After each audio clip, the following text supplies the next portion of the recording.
This is a film about a cruise south along the Antarctic Peninsula to across the Antarctic Circle. From Ushuaia, Argentina, we sailed along the Beagle Channel, across the Drake Passage to the South Shetland Islands, then south along the Antarctic Peninsula towards the Antarctic Circle. Ushuaia is a small city in Tierra del Fuego that is not without its charm, but the most interesting thing there are the cruise ships in its harbor. Ushuaia's harbor contains an ever-changing mixture of naval boats, large cruise ships, smaller Antarctic cruise ships, trawlers, freighters, and older vessels, some of which are aground. At 2 p.m. we took buses to the pier in Ushuaia to board our 125-passenger ice-strengthened ship. We were moored across the pier from the giant Golden Princess cruise ship, which holds 2,600 passengers, or 20 times as many people as our ship.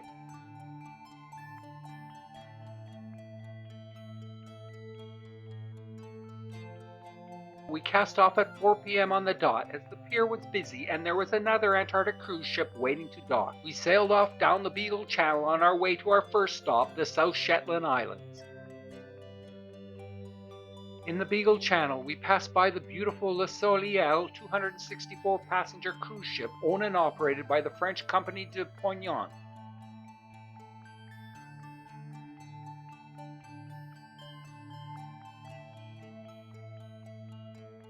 After a welcome aboard, it was time for the mandatory lifeboat drill. Fitting 56 passengers into the lifeboat would be interesting to say the least.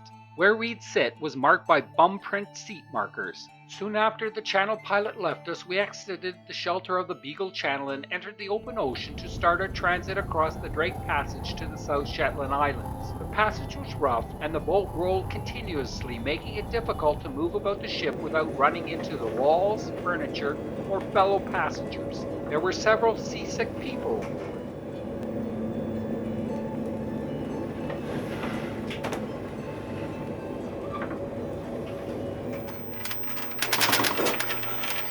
We were lucky to see a pod of hourglass dolphins playing in the bow wave. There's one right in front of the bow there. Hourglass dolphins are known for bow riding in front of ships and whales. They are the only small dolphin species found in Antarctic waters.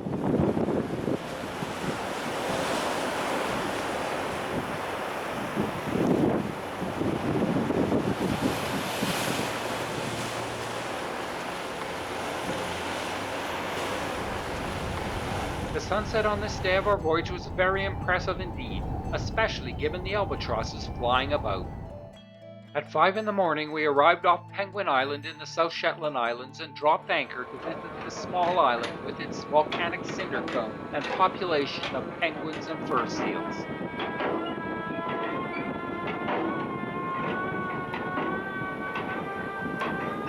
Penguin Island was the first opportunity that we kayakers had to get into our kayaks and engage in sea kayaking. It was a bit tricky to load into the kayak beside the ship for the first time. Yeah, come over, transfer quick, come over. Adelie, Scott. That's it. Alright, Donna, when you're ready. I will put your skirt first and then you can pull, okay?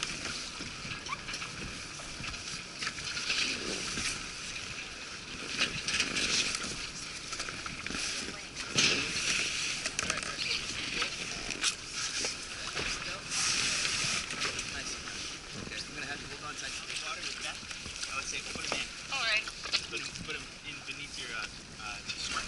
Okay? You want to switch those gloves out? Great. Those gloves are too thick for the coat stuff.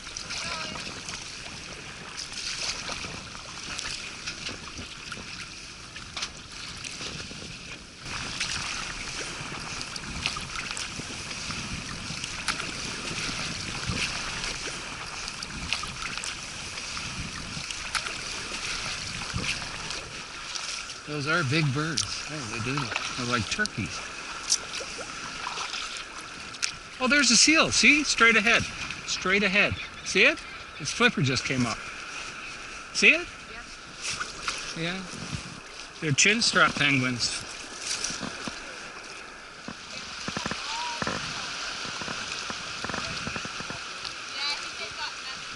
Those are your chin strap penguins. Can you see the lone guy up I'm straight dead ahead of you. See left?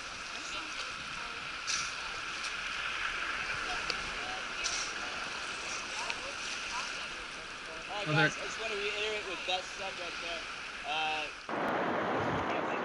He's gonna come on board.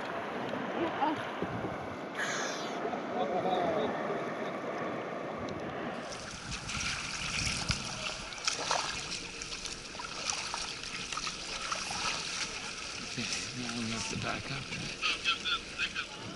At the ship, the kayaks had to be manhandled back aboard.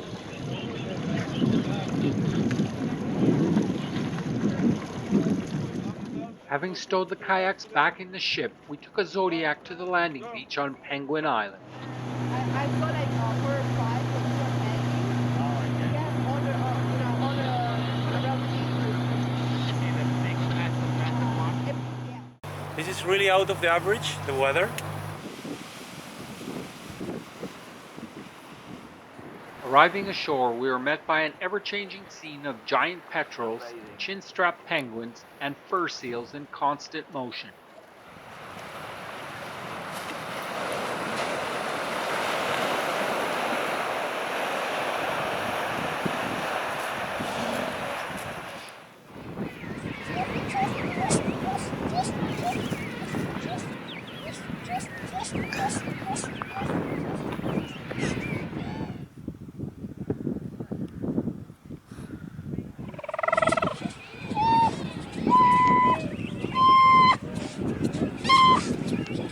A school was anxiously watching the chin-strapped penguins, hoping to get a meal.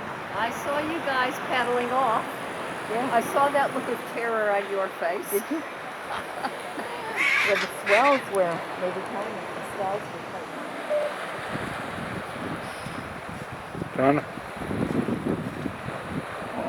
The small chin-strapped penguins were eating snow for water. Some of the penguins were finishing molting, after which they could start going to sea again to feed. Penguin Island is dominated by a large cinder cone named Beacon Peak. Across the channel, King George Island's mountains and glaciers sparkled in the glorious sunshine.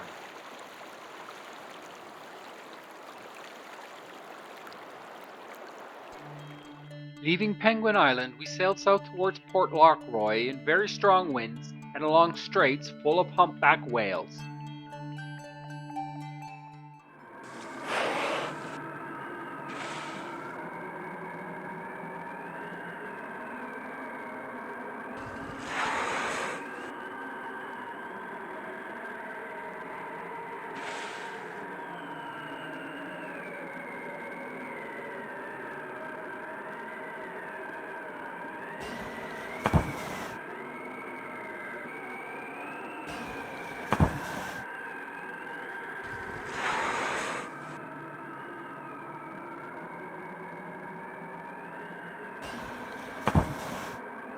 Fortunately, the ship had an open bridge policy.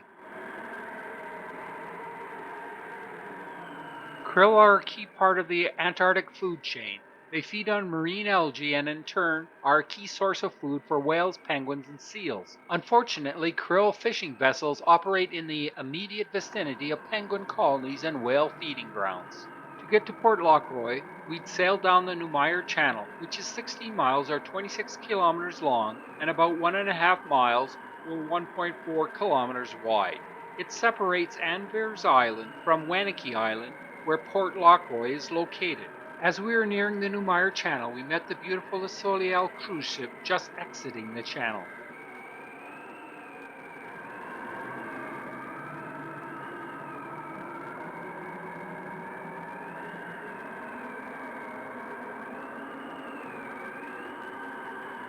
Despite the ferocious winds, we could still enjoy the magnificent scenery along the Numire Channel.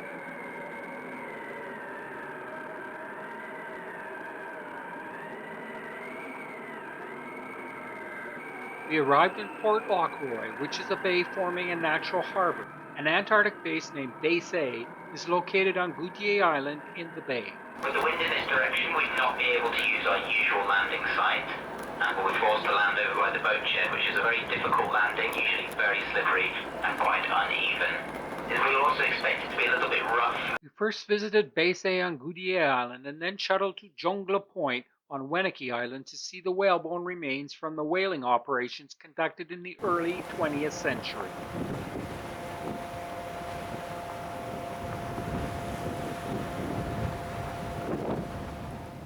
It was a rough ride to get from the ship to the landing site on Detaille Island.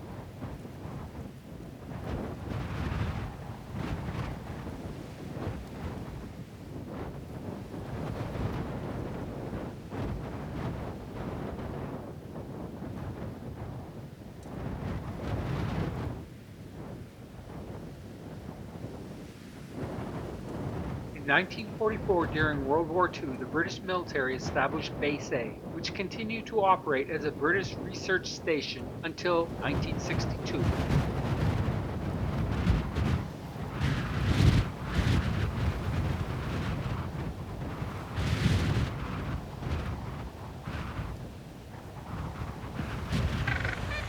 Arriving at the landing site, we were greeted by gentoo penguins. The penguins were busy moving about the muddy surface.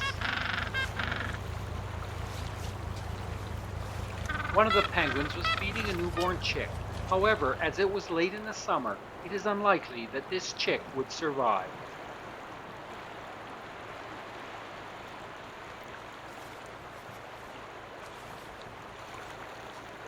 As our visit was at the end of the gentoo breeding season, the chicks were finishing molting, and their parents were trying to stop feeding the chicks that were as big as them. However, the chicks didn't like the new arrangement and would chase their parents around to get food.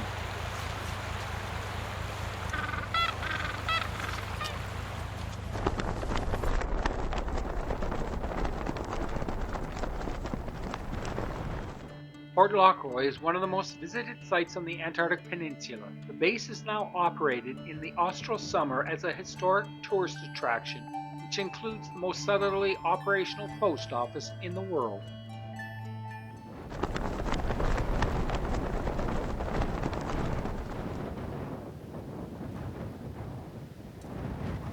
Departing Detaille Island, we shuttle over to Jonglei Point.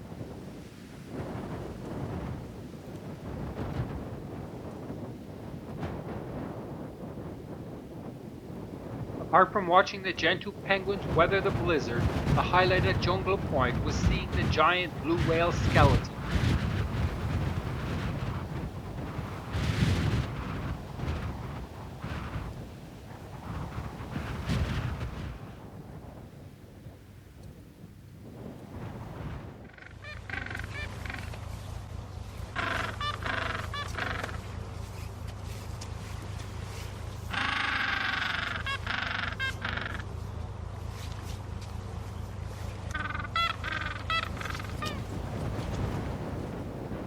Zodiac ride back to the ship was rough and wet.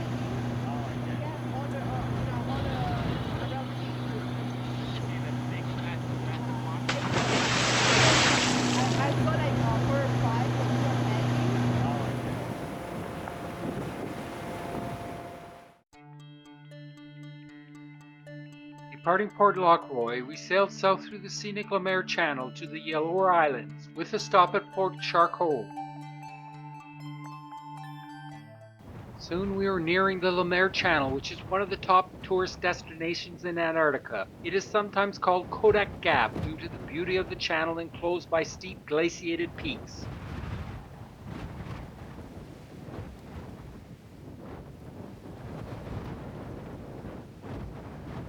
The channel is 11 kilometers or 7 miles long and just 1,600 meters or a mile wide at its narrowest point. Wildlife is frequently seen in the channel as it can be ice-choked, favoring the presence of seals and penguins. However, the channel was ice-free, so we only saw penguins porpoising along.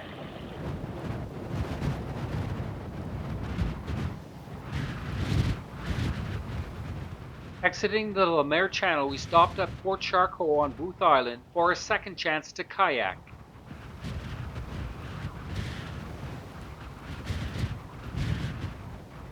Port Charcoal was the location of the overwintering site of the 1904 French Antarctic expedition under the command of Jean-Baptiste Charcot. We were lucky to kayak in the bay that was home to many large icebergs.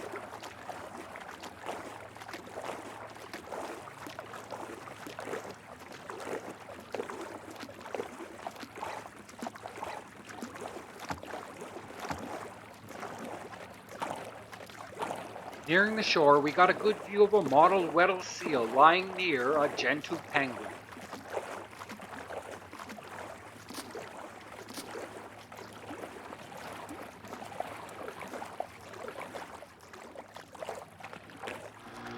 After kayaking, we went ashore by Zodiac in a minor blizzard to see the gentoo penguin colony.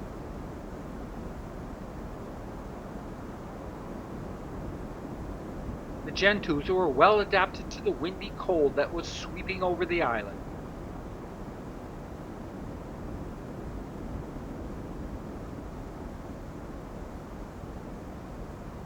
Leaving Port Charcot, we sailed south to the Yellow Islands, named after an Argentine Navy officer who rescued a shipwrecked Swedish Antarctic expedition in 1903.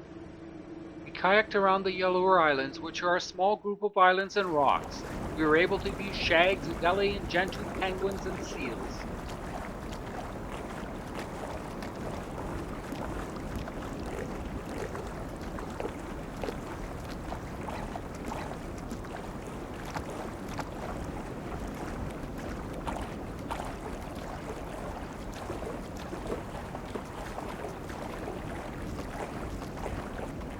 Just off the Brashaw, I saw 2 penguins, I think.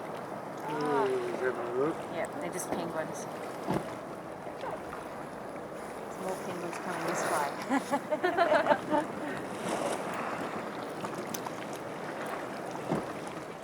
Most penguins swim underwater at around 6 to 11 kilometers per hour, but the fastest penguin, the gentoo, can reach top speeds of 35 kilometers per hour when porpoising. With kayaking over, we took a Zodiac ashore to visit the Adelie penguin colony. We witnessed a wonderful scene of Adelie penguins waiting out a blizzard with a huge iceberg pierced by a large hole in it standing offshore. This was perhaps the best scene that we saw in Antarctica.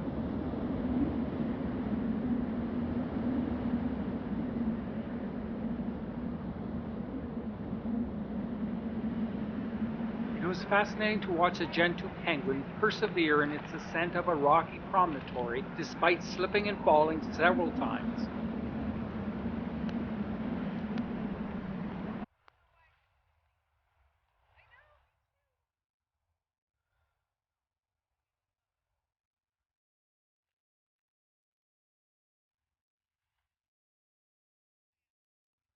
By sliding on their bellies, penguins made a fast descent down the promontory to the shoreline.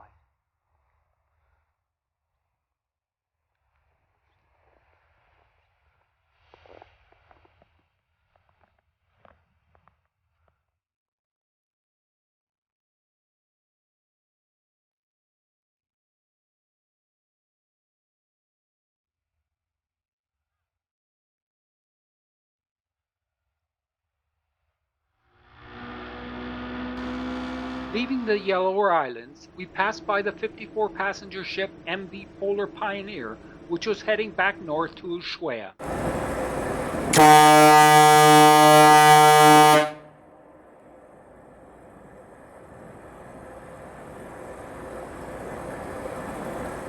From the Yellow Islands, we sailed south through the Bellingshausen Sea to the Antarctic Circle and on to Detaille Island, which lies south of it.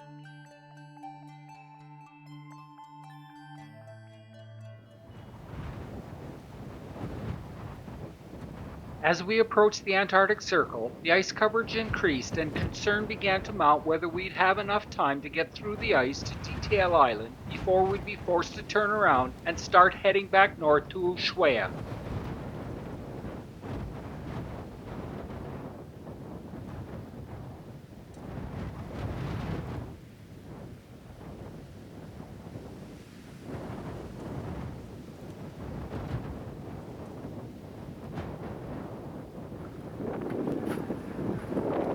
He's moving around quite a bit. The further south we pushed, the more beautiful the icebergs and snow-clad mountains became.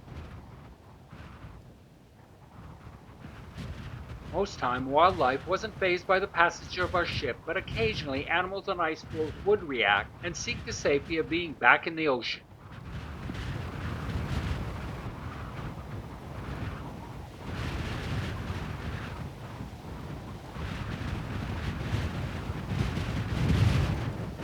We were lucky to see an iceberg rolling over to reveal its water-sculpted underside as we passed by.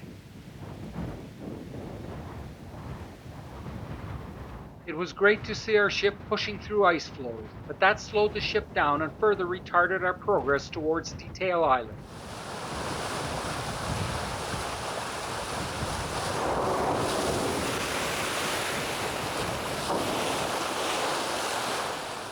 Finally, we were nearing the Antarctic Circle at a latitude of 66 degrees 33 minutes and 39 seconds south of the equator. Within the Antarctic Circle, all places have 24 hours of daylight on summer solstice in December, whilst in June, on the winter solstice, all places have 24 hours of darkness. We toasted our crossing of the Antarctic Circle and then returned to watching our ship pushing through the dense ice floes that blocked our way to Detaille Island.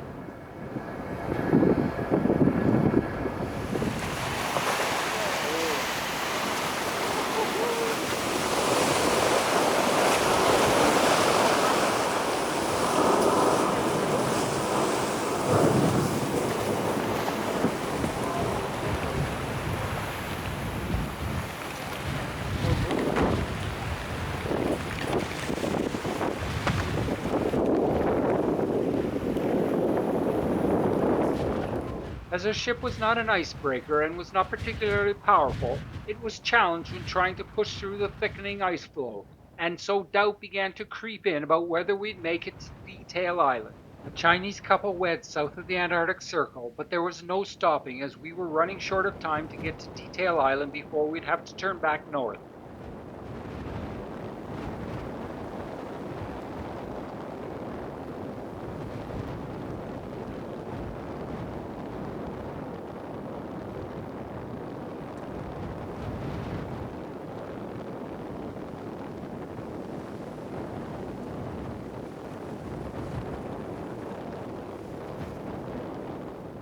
The sea ice extent varies greatly throughout the year, with only 13% of the winter maximum ice-covered area being retained in the summer. Hence, the area that we were transiting through would be completely covered in sea ice during the austral winter.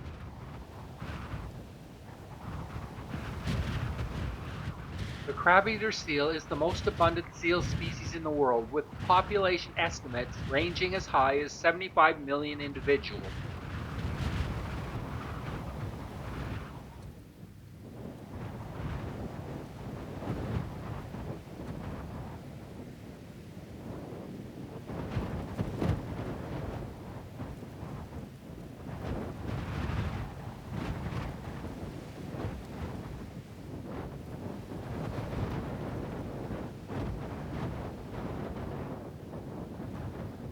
Despite its name, crab-eater seals do not eat crab. Rather, they have specialized teeth to strain krill from the water.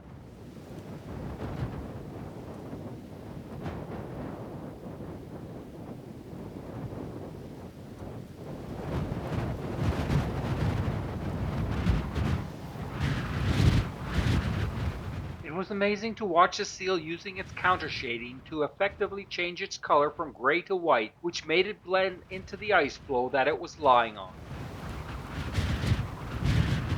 The lone shag was at the southern end of its normal range.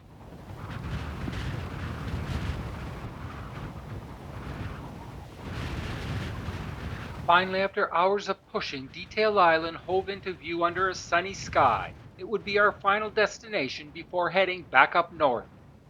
Base W is an abandoned British survey base that was established in 1956 to conduct survey work on local glaciers and geology and to study meteorology. At Detaille Island, we had the chance to kayak in brash ice south of the Antarctic Circle at 66 degrees 52 minutes south. I'm telling you, the rudder's not working. So it's...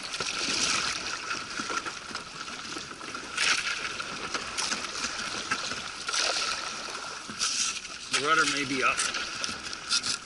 That happens sometimes.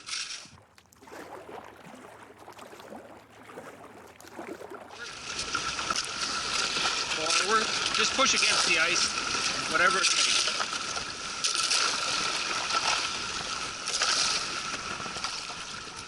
Right side, only paddle on the right side.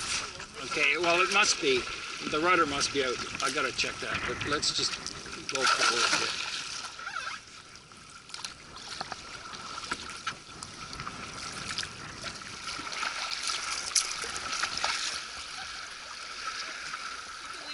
Oh, they broke the paddle. Or it came apart. I don't think they broke it.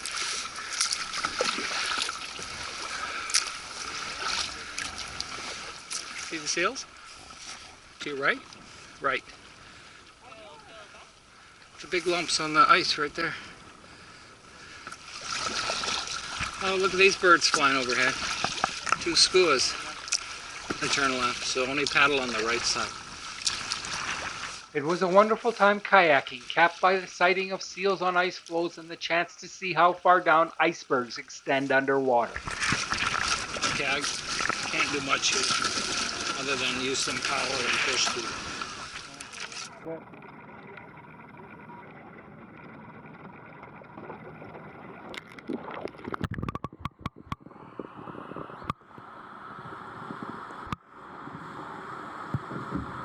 After kayaking, we went ashore to visit the 1950s time capsule that is Base W. Base W's location was chosen in part because its shelter bay was largely ice-free in 1956, but this proved to be atypical for the area. 3 years later, in 1959, the resupply ship arrived at the end of the summer season with the base's supplies for the upcoming overwintering. However, the bay was completely impassable due to ice coverage. This made it impossible to unload the supplies, so the staff of Base W was given just 1 hour to pack up and make their way using dog teams to the ship, which was 50 kilometers or 31 miles away, and so the base was abandoned. Thanks to the men's hasty departure and the necessity that they take little with them, Base W is an eerily preserved time capsule of 1950s Antarctic life.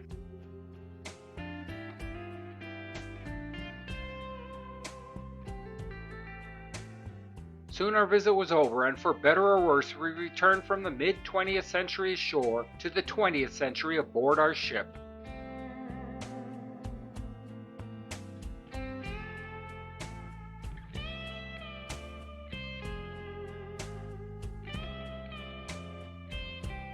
With our excellent visit to Detaille Island over, we returned to the ship and started our return voyage back up north along the Antarctic Peninsula. Fortunately, there were still more adventures to be had on our return voyage. Take me somewhere nice.